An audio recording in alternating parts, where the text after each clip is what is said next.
Olivia, welcome to the podcast. Thank you so much for joining me.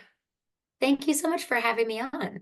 I'm excited. Yeah, me too. We were just sort of starting this conversation around, I think I haven't had a full podcast episode that's been dedicated to this topic around, entrepreneurship and motherhood and what that looks like, what that feels like. And so I'm so excited to dive into that with you.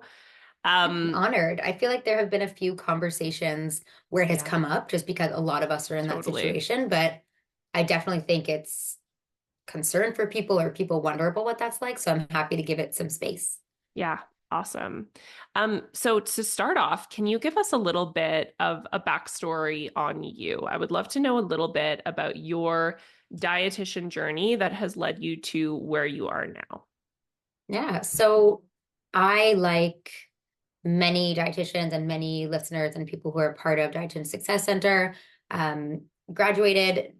I actually didn't automatically want to jump to private practice. I think a lot of people do, and I love that that's a great outlet for when you're first starting. You automatically have an option without, relying on anything else. For me, I really wanted to get experience in a clinic or with someone else before trying that. So I did go that route first before even opening my own private practice. And my first year after graduating, I was really looking for that like full-time clinical job, and that's what I was expecting to find. And I did not at all. And I ended up doing a lot of contract work, which looking back, I was both challenging but also really interesting for me. And so I was working actually for a nonprofit at the time, doing like kid lunches and food related stuff in a very different way. I was doing writing projects for different dietitians and like helping write research grants and like media stuff, which at the time was not the social media stuff that we know. It was, you're still working with big companies and brands, but you weren't making a recipe reel. Like it was just very different. But again, cool to have that. But also just frustrating at the time because nothing ever felt consistent. About a year later, I did start working in a clinic, an outpatient clinic, doing like very general nutrition stuff. And I actually still work there, but I've pared down my hours now because I do have a private practice. A huge part of all of this that I was doing, even from school, like from my, I think undergrad as well, actually, and through my master's, is I was already teaching cooking classes at that time. So that was always something consistent, both when I was graduating, when I was looking for a job, when I had started in this new job, I was always doing that. And I did, like, I worked at a cooking school, like, where you would go for fun, not to be a chef. And I was also doing like private stuff in people's homes.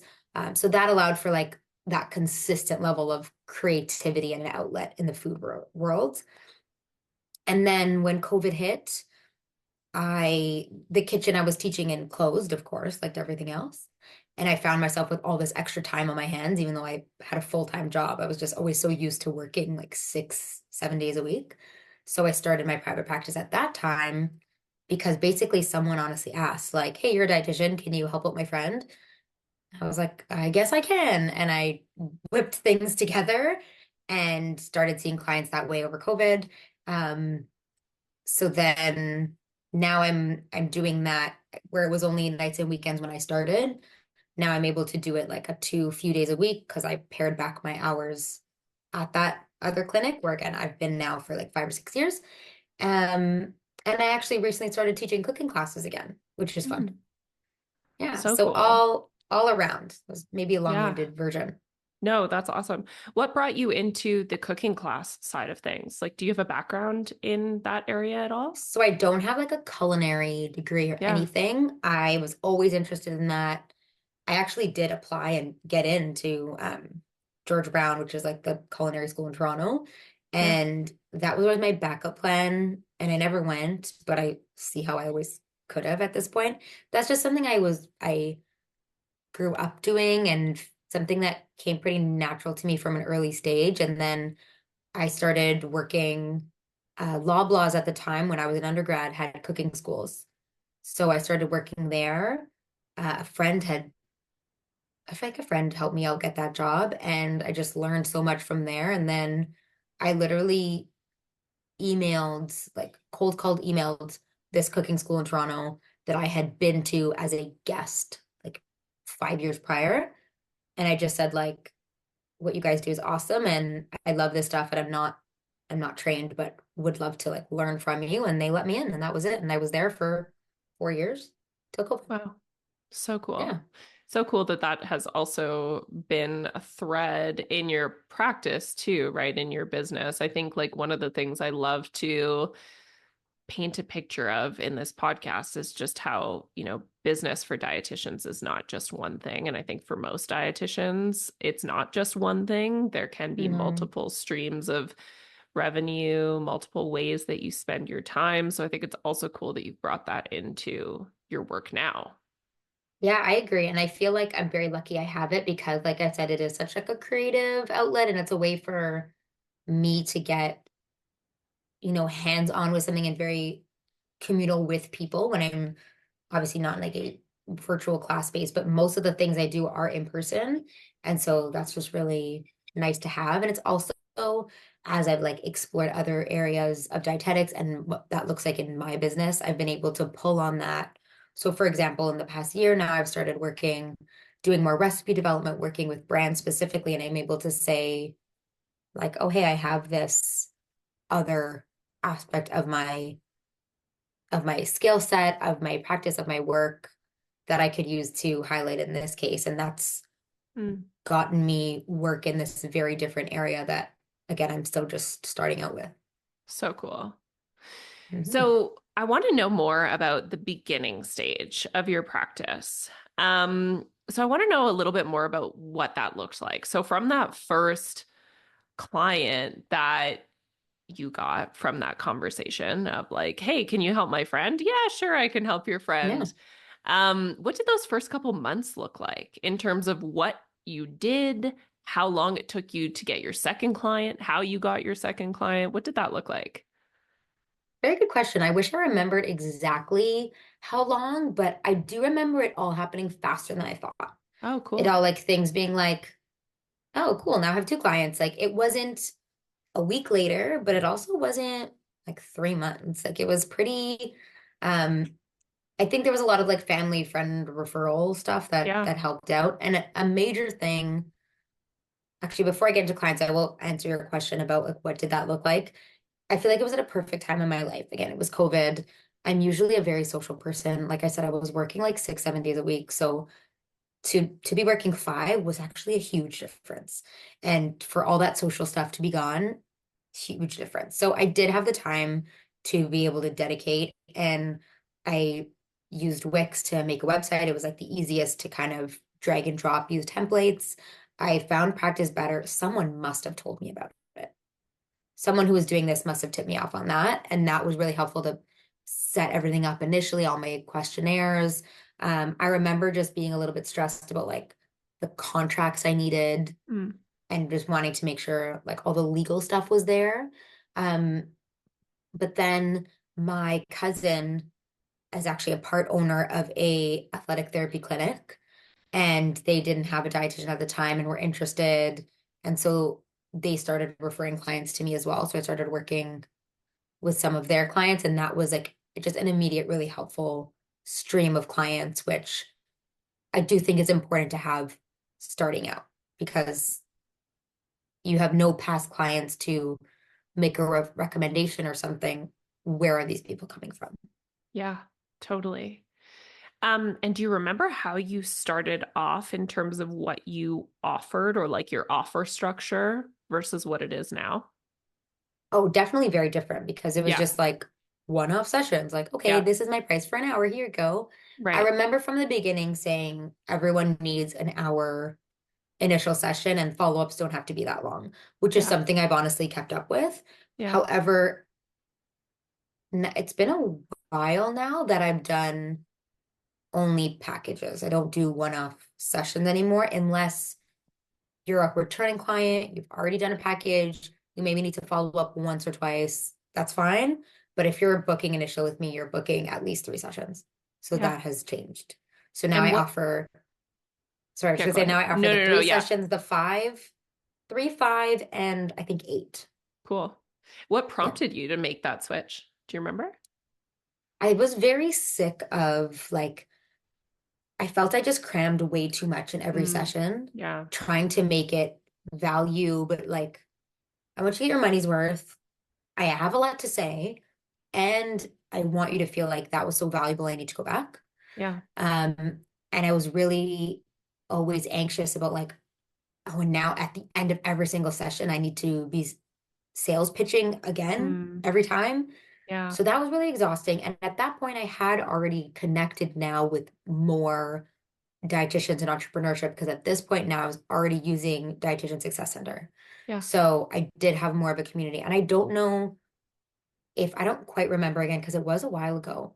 If Yeah. someone had mentioned they were doing that, and I was like, oh my God, brilliant, or how that worked. But I knew like by that time I was just talking to more people and getting a sense of what more people were doing. Cool. Okay, I love that. Tell me about so I want to just make sure we all have a sense of your business first, and then I want to get into Mhm. the momhood piece. But tell me about marketing. What has Ooh. been what has marketing looked like for you? What do you feel like has what do you do, first of all? What do you feel like has worked for you, and what has not worked for you? So this is always something that I struggle with, and it's just always been challenging because I am not a salesperson. I am a Mm, good dietitian, and yeah. that's it. I mean, not that's it, it's like that's my only skill, but like Yeah. I think I rejected that for a long time because it's like I shouldn't have to do this. I've done quite a few things again to try things out. I've reached out to a lot of I made a lot of connections with therapists actually, more so I would say than doctors' offices and clinics. And that's because I find them easier to get in touch with, to be honest. Mm, There's a lot yeah. of social workers and psychotherapists who are just like me, doing their own business in smaller clinics who are really open to connect to others. Plus, I recommend therapy for all of my clients. I do a large subset of my clients are dealing with relationship to food struggles. They are dealing with, or a lot of them are coming out of disordered eating, or like, I've come out of a recovery program, or like they're not actively in an eating disorder, but it's part of their history and Hmm. story, and they Yeah. are still looking for support with that. My other area of interest and the other chunk of my clients is around digestive health. And you've probably heard people speak about this before, and you know this huge link between digestion and stress and mental health. So Yeah. I would say 90% of my clients either already have a therapist or I'm recommending one. So I thought that would be a great person to connect with. And I made great connections. I wouldn't say they actually came through with a lot of recommendations. It allowed me to definitely meet a lot of people and network, but I don't really get recommendations from them, to be honest. Yeah. Um, I've tried to connect with doctors' offices when my clients like give their information and I might reach out. I find them very hard to connect with. So I Hmm. think that's a great stream, but it's just not worked for me. I think maybe you need more of a connection or more of a relationship. I have also, my website has always, I gotta say, just worked really well for me. Mm. I've always just had people finding my website, and I don't know, I wouldn't say I did anything super special besides follow the SEO tools that Wix gives you. I just followed all the Cool. steps. Yeah. I made sure that all the photos have to have captions is one thing, and there has to be descriptions on everything. So I just did everything it said, and that has actually been very effective. People do find my website a lot. I find the newsletter really helpful too. It also kind of helps also bring people to my website. I do have an Instagram account. I think I've gotten one client that way. That has not Mhm. been a client avenue for me. And I think most people do say that unless your whole Instagram presence is around like, this is my program and that sort of idea. I find like it works for those people, but I don't have something like that. What else do I do for marketing? I feel like that's mainly it. I found Cool. my newsletter to be worthwhile and my website to be worthwhile. So I try to focus there. And then, of course, referrals. So I definitely try to foster that. Yeah. I've definitely had a good number of people who are like, you worked with my friend who was a client, or like my cousin was a client, something like that. Yeah. Yeah. That's awesome. When did you start your newsletter, and how do you actually get subscribers to your newsletter? So people subscribe to my newsletter. There's just like a pop-up when you go on my website. And this Yeah, is all organized by Wix as well. The email love it. list, all of that. Wix marketing has the newsletter, and I created a template the first time, and then I just kind of always copy it. So I know that there's lots of different tools you can use and other platforms to have your newsletter, but I just host it all together. That probably started, that would definitely be another recommendation actually from DSC around like having an email list, like people, if you do decide to sell something, you have all these people here,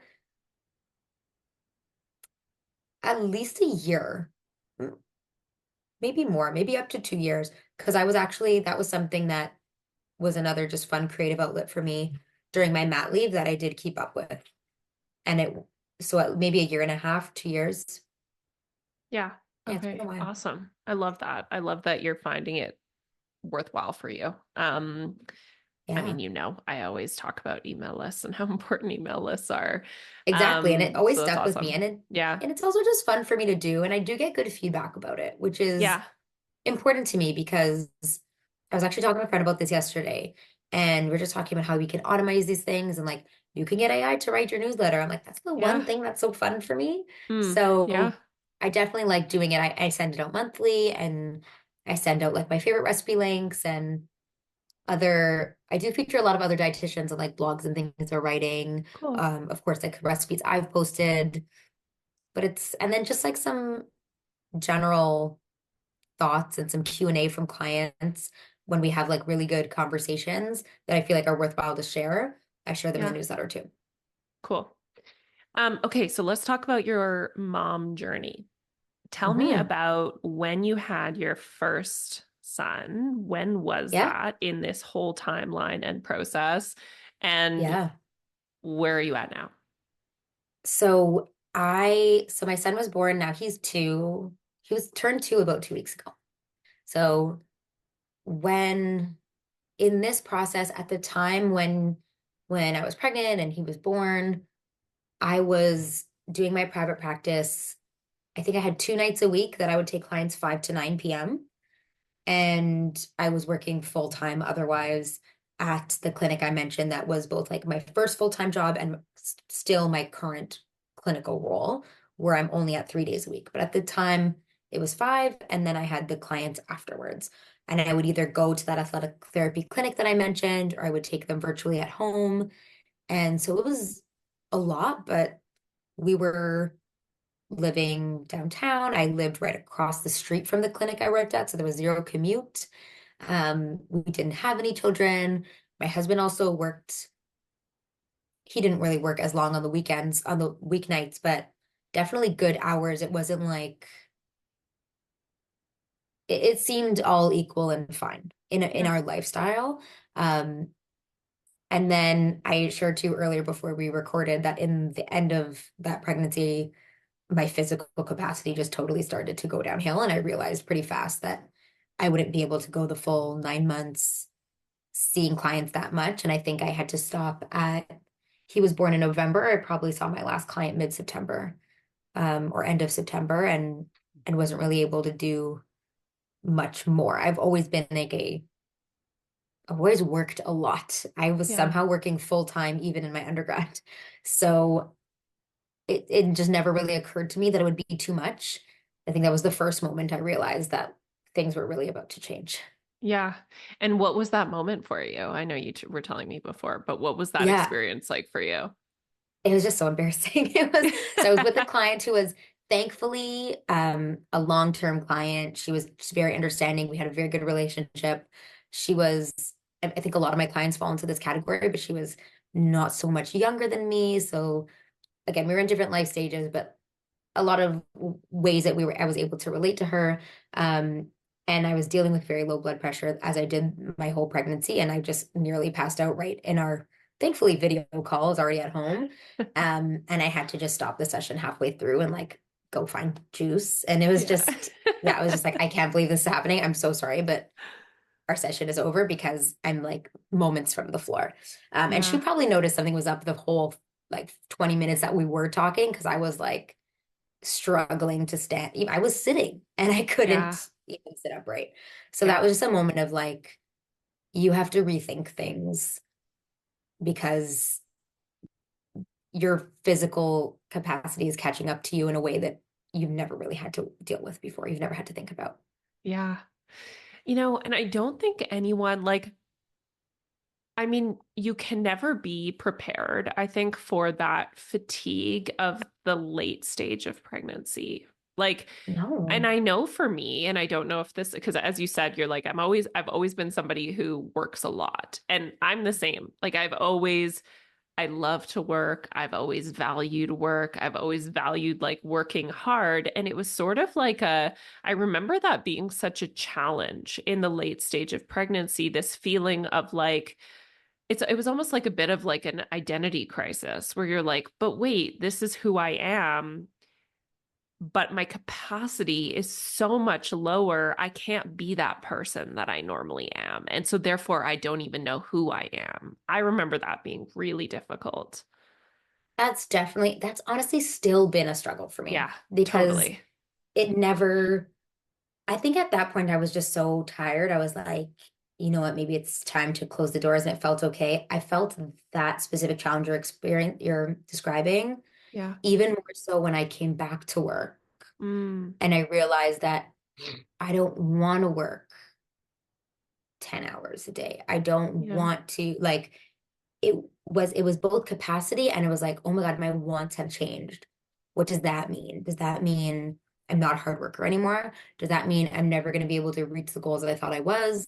Does that mean that I'm not cut out as an entrepreneur? What I just couldn't Yeah. even grapple with the fact that like it could be a little bit of both. You Yeah. know, and so to this day, that's really hard for me to accept that I have so many great ideas and people do things like I could do that. I could do that Yeah. better. I could do that as Yeah. well. And then I'm like, no, you can't actually because Mm, mentally, sure, you're able to do that work, but from a physical capacity side, when are you doing this? yeah. Um, and how would you ever make this work? And you have 10 great ideas. Well, you have to choose two of them now. And that was never Mm, really a thought. yeah. Um, so that's been an ongoing challenge. Yeah.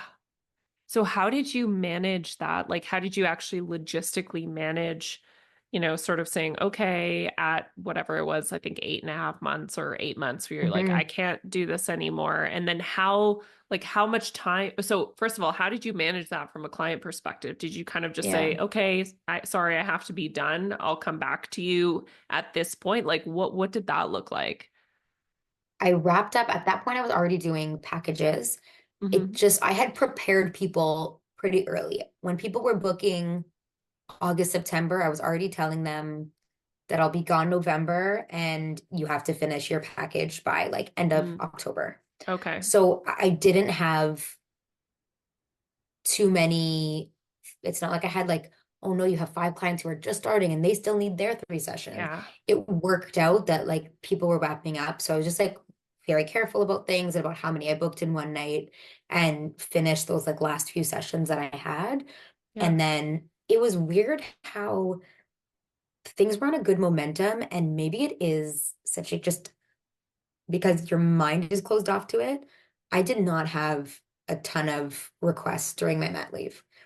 It's not like Interesting. people were like I had things set up to be like, okay, I'm going to refer to this person or this person. I'm going to start a wait list. And the amount of people who were coming to me on a normal day was it was not anything like that. Yeah. The only difference I did was I closed off my Health Profs account, which is like a dietitian directory, Yeah. which I guess is another form of marketing, but I gotta say I don't find that like Mm, it was pre-mat leave almost. It was helpful. I was getting a lot of clients there. And then when yeah. I opened it back, I wasn't. So anyways, I think there was something about like some energy I was giving Yeah, off totally. that Yeah. I did not get a ton of calls during mat leave, which was I was fine with. Um, but that's when my email list did come in handy again because when I was ready to come back, I blasted there first. Yeah. And so did you actually take how long did you take off then in between So that period I and took when you started to off, work again? I took off 12 months. So again, I Mm. know there's some US listeners as well. In Canada, we choose between 12 months and 18 months, basically. Yeah. If Because you you had a are maternity doing, leave with your 9 to 5 job. yes, You had to, exactly. okay. Yeah. So you had a So paid that maternity was leave. Yeah. the benefit of like at that point working for my private practice being so small was Yeah. that my main income was from this clinical job. So part of that you pay into your mat leave.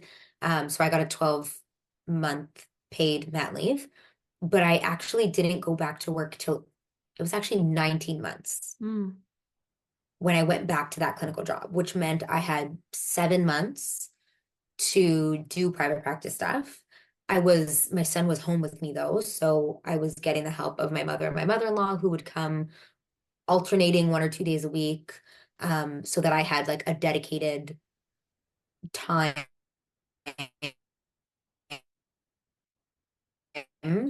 to was actually seeing clients. Mm-hmm. So that was nice to ease into things a little bit, and to get back into things, but have that also dedicated full year where at least I had some money. I wasn't worrying too much about it. Yeah. And then did you end up going back to your clinical job? Yeah, but Yeah, I you only did. went Okay. back 3 days a week Okay. because I knew, again, thinking capacity wise, there Yeah. was no option for night clients. Right. It's just too like even after his bedtime, that's like you're taking client at 8 o'clock. Like it Yeah. was Oof, way too that's hard. much. Yeah. In the beginning, I did take some clients at he was going to bed at 7, so I would take a 7:15, I would take a 7:30, and it was just way too much.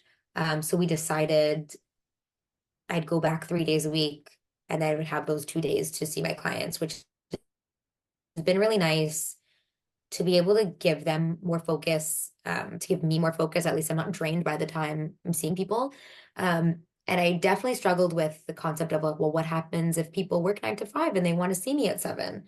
So Yeah. putting that boundary on was a struggle at first, but definitely one I'm happy that I made, and I don't waver from, honestly, at Mm. all.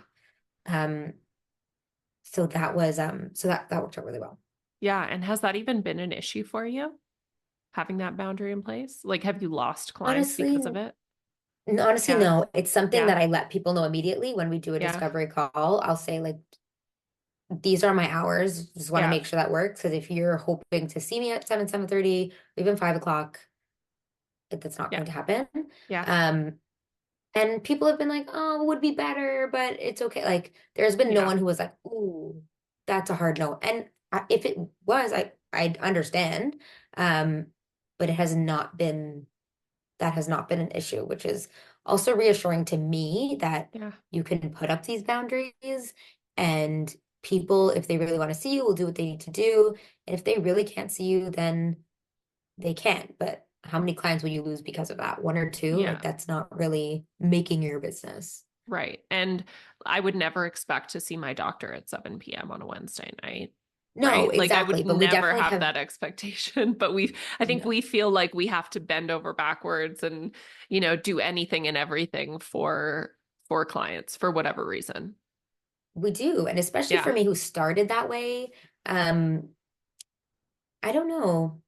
I don't know if it's because we feel like we should be flexible, and isn't that the whole point of the virtual dietitian? Because no one in my clinical, like my 9 to 5, none of those clients ever call me and ask to see me at 6. Right. Yeah. So it's a Yeah. weird expectation that we put on ourselves Totally. for sure. Yeah. And again, as also a mom, it's very hard to keep up with these expectations, and it's almost easier in some ways to be like, this is not even a question. Yeah. It has like motherhood has allowed me to put my foot down in that way, Yeah. but in other ways, it's still like, again, just that push and pull. Like, I wish I could do all of these things. Yeah. Yeah. Yeah. So tell me about, so you're 6.5 months pregnant now with your Yes. second. Yes. So tell me how this pregnancy has been. What's the experience been like this time with working more in your business and a little bit less in your 9 to 5? What is that looking like and feeling like? So that has been really nice to have that change of pace, because the days I work from home, I am my own boss. So Yeah. especially in the beginning when things were really challenging, it meant a lot of daytime naps, but still able to do what I needed to do. Like Wasn't like I had to cancel a client because I needed to take a nap. Like just organize people Yeah. appropriately. So that felt very, I have to say, supportive and good. Um, it was definitely challenging in the beginning to because my capacity dropped very low. And now it's still a part-time that I work for myself, but it's still me for myself. And this is the only time I have. And if I'm sick, if I'm not feeling great, who is propelling my business forward? So that was really, again, that's that idea of just being really hard to grapple with my physical abilities, with my goals for my business. But it's this feeling of there is no option. Your physical Mm-hmm. abilities are taking over. And so that was hard, but okay, and ended, of course. And now I'm in that phase of feeling like I need to do a lot of planning and organizing for what the next 3 months looks like before I'm off again, Mm. which is hard. So, It feels a little scary to be like, yeah. okay, we're just shutting the doors now. Yeah. Well, and so what's your plan now for the next leave that you're going to take? Are you going to do it the same way or are you going to handle it differently? I think I'm gonna do it the same way. Yeah. So because I'm still predominantly at my 9 to 5 clinical job, I do still qualify for paid maternity leave, which is Mm. both great and challenging as an entrepreneur because, again, in Canada, I can't make any money Yeah. along with I can't be getting unemployment insurance from maternity Right. leave and make any money, which Yeah. means my business does need to stop. Yeah. Um, I struggle with that. And it's hard because I know the first time I was really struggling with this. And then I came back to work and I started working in November and probably by December, January, I had clients again. So I've proved to myself that it's possible, I can do Yeah. it. And in fact, this past year has probably been one of the best for my business. I've been able Mm. to expand into different things. I've done webinar, no, it actually wasn't a webinar, it was in person. I've done presentations Yeah. and I'm setting up some webinars, but it's on my mind that I hadn't done before. I've added cooking classes back in. I've seen more clients, which of course, because I've given it more time.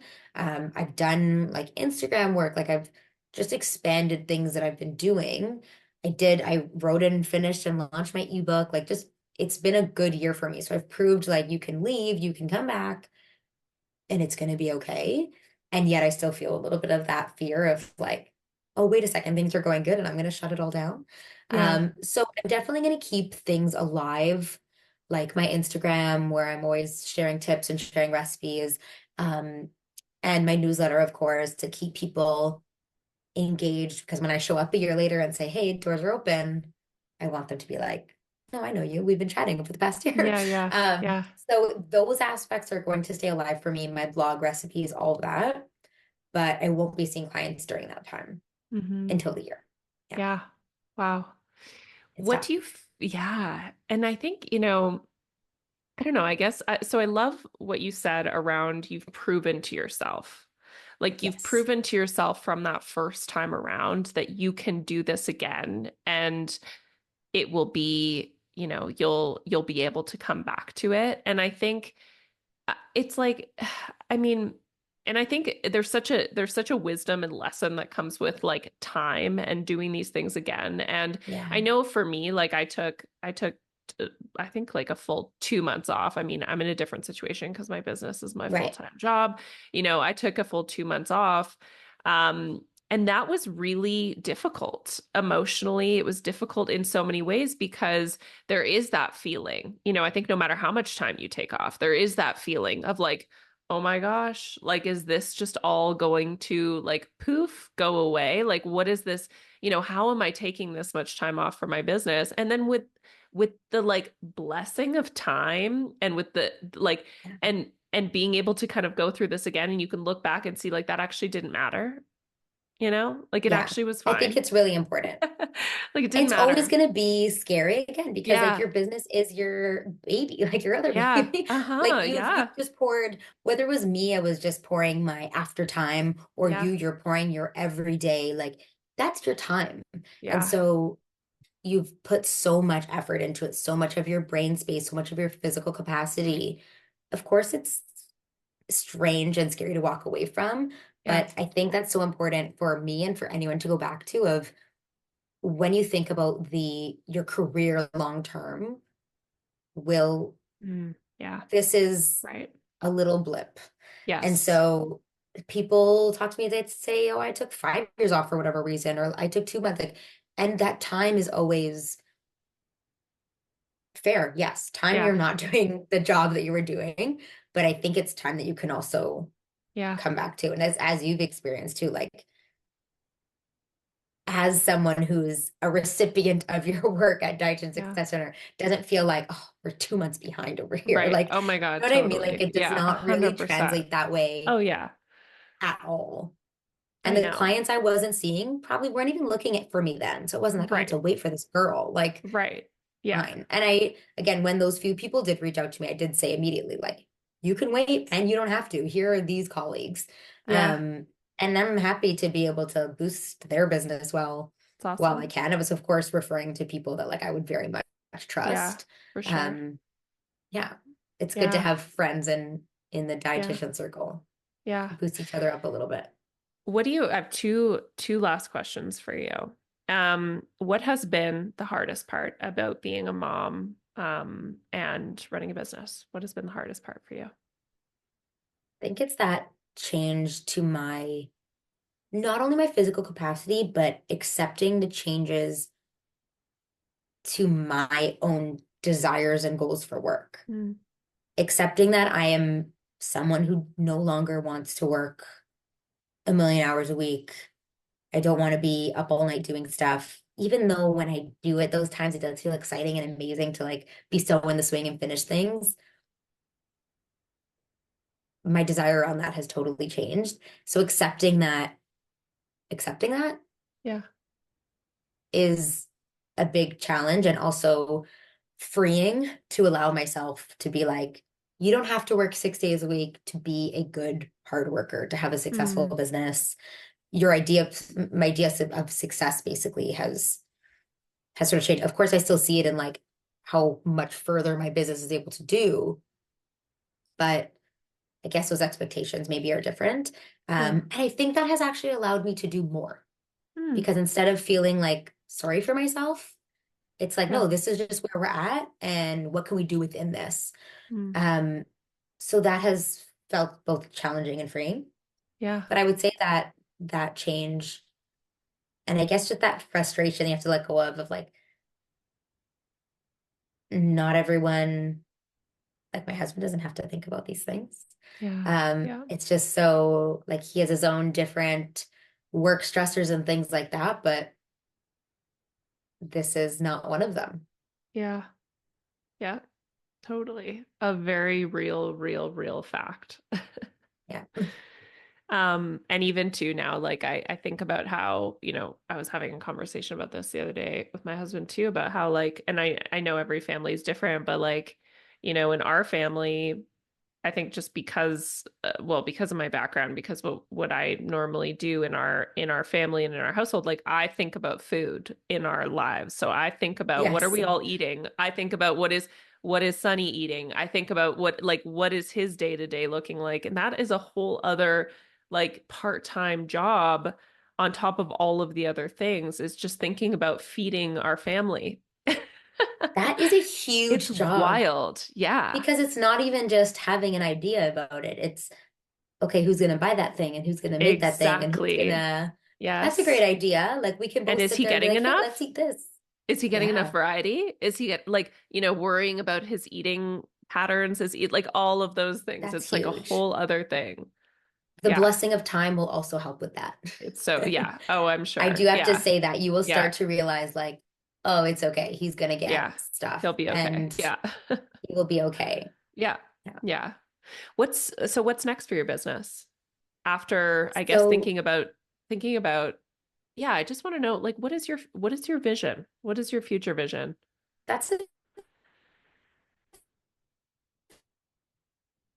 very good question. So my future vision, I've really loved doing more of the social media stuff, which was I think hard for me to get into because I mean, I like speaking. I'm not camera shy, so I feel like I knew I would like aspects of it, Yeah. but the I was kind of worried about how I might feel about all the like pressure side of things, but I have enjoyed a lot of it. So I want to do more of that. I want to expand what that looks like. I I have always wanted to do more cooking with my clients. Mm. Whether that looks like virtual demo one-on-one stuff, which I've started to offer a little bit, um, or is that me going to you? Is that me running events in person? I don't know what that looks like, but I want more in the kitchen because that's Cool. something that I really preach about, like when I talk about food relationships and just being comfortable in the kitchen and food anxieties, that feels like it would be such a perfect connection. So I don't definitely want to do more of that. Um, I'm again doing more recipe development type of stuff, which I really liked and like working with brands. So I want to expand that area of my business. I want to do more. So I was a little bit of like a tester run into different types of offerings. I launched my ebook in like last month, and I would like to do more program type of things. I'm exploring slash working on one for January. That will be like the last push, I guess, Yeah. before mat leave. Um, yeah, those are kind of the things that are on my vision board, if you will, Yeah. of like Yeah. where would I like things to go. Um, and as much as I love all that and I'm excited about that, I am still also excited about the one-to-one client stuff. I love those Cool. deep conversations we have where I can see like the light bulb go off. Yeah. So just being able to like help more people in that way is still definitely on my 5-year plan. I know a lot of dietitians are like, I want to run, big programs and help large numbers of people, which I totally get. I'm not ready to let the other part go. Mm. I love Yeah. that. Where can the audience find out more about you and the work you do? So you can find me on my website, which is also where you would sign up for my newsletter. And that is www.ognutrition.ca. And my Instagram, again, where I mentioned I'm sharing all this stuff, is at og.nutrition.rd. That's me Awesome. on Instagram, yeah. And if you are a fellow dietitian, which I think, of course, most of the listeners are, Yeah. or a student and have questions, I'm always definitely happy to chat. Oh, awesome. That's great. I will link below in the description of this episode for both of those Perfect. things. And Thank you. thank you so much, Olivia. It was so You're good to so talk to you. welcome. Thank you for your time. Honestly, very happy to do it. Again, happy to give back to the pod as a longtime Yeah. listener, but Oh, happy to talk about this. yeah. And I think we need a part two. I feel like we need a part two. I feel like there Love were that. many more things that we could have talked about. So I'm maybe around. I'm part about to two be on after mat you've leave. had I'm your about to be second. Yeah, free. exactly. Maybe like, Seriously. 6 or 7 months after your second one's born, let's book Yeah. part two. I'll be chilling. Call me. I love that. Awesome. Okay, thanks, Thanks so much for Olivia. that.